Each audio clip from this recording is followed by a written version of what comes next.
Up, guys? I'm LQ. This is the LQ Review, and I'm here to give my review of Harley Quinn episode 10. Just premiered today on the DC Universe app, and it was my favorite episode of Harley Quinn so far. Now, I've liked the whole season. I've talked about that, how I've liked the whole season. Some episodes have been better than other episodes, and some episodes have been not great. This one was my favorite. And it was my favorite because we explored Harley's past. We got to see Harley's family. We got to spend time with Harley's dad, got to spend time with Harley's mom, and it was a lot of fun.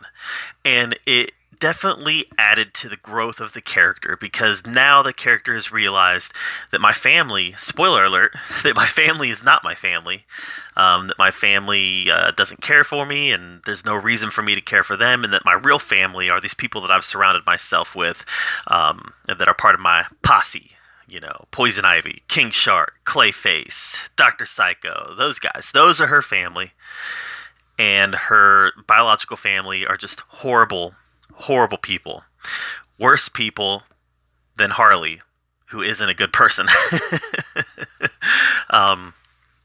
So, you know, she goes back to visit her parents. She starts seeing a vision of herself as Dr. Quinzel, telling her, hey, go back, visit the people that love you. And she goes home, and she sees her mom, she sees her dad. There's this really, really funny, like, opening credit scene that goes over, like, who her family is, that shows the progression of each character. So it showed the progression of Harley, showed the progression of her dad, showed the progression of her mom, and then it shows the progression of her brother. He goes from a baby to this fun, happy-looking kid to, like, this goth, depressed teenager to an urn sitting on a fireplace. It's awful. It is awful. But we learned that her dad is he's got ties to the mob, ties to loan sharks. There's a lot of people that want him dead, and basically he wants to kill Harley. And mom is ashamed of Harley and wants to see Harley die as well. And this is all after they toyed with her feelings and tried to make her feel like she was in a loving environment. Welcome home, yada, yada, yada. There were some funny gags with Grandma and then Grandpa. Neither one of them were long for the show. This was, in my opinion, the best episode so far, because we saw some real character progression in Harley. We explored her past, found out exactly where she's at in the present, and really explored who she is and why she is, beyond the Joker. You know, we know about Harley's relationship with the Joker. We know why she is Harley in contrast and in relation to the Joker. But what came before Joker? So we really had a chance to kind of explore that. Now, in the comics, there has recently been a rather lengthy arc concerning Harley's mom, and there's a lot of care, there's a lot of love there.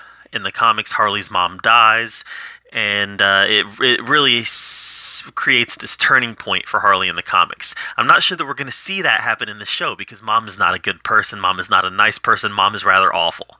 So I'm not sure we're going to see that motherly progression go. But again, this episode saw some growth in Harley in terms of how she views Poison Ivy, how she views her friends. And Poison Ivy, by the way, is being held hostage by Scarecrow. And the guy who's torturing Poison Ivy is really funny as well. He had a lot of really good gags. I believe he was a high school science teacher. Bane had some good moments in this episode as well. We come to find out that Penguin's son is behind a lot of what's been going on with Poison Ivy, and we learned that, and there's some interaction between Penguin's son and Bane that was funny. Bane has been a really pleasant surprise.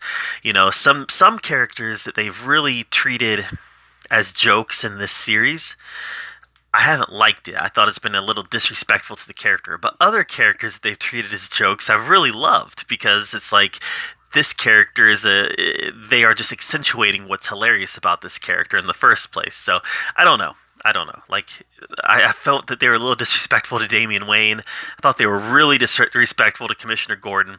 But then I look at things like Kite Man and Bane and, some of those other characters, and I just think it's hilarious. So, yeah, overall, this episode of Harley Quinn gave us some really funny moments, but it also gave us some nice character development moments, which is really nice, especially 10 episodes in, that we're still seeing some changes in the character. So, I really like this episode of Harley Quinn. What did you think of episode 10? Let me know in the comments down below. I'd love to hear your thoughts on it, and thank you so much for being here at the OQ Review, where we get to talk about all the geeky, nerdy stuff we love to talk about. And until next time, we'll see you later.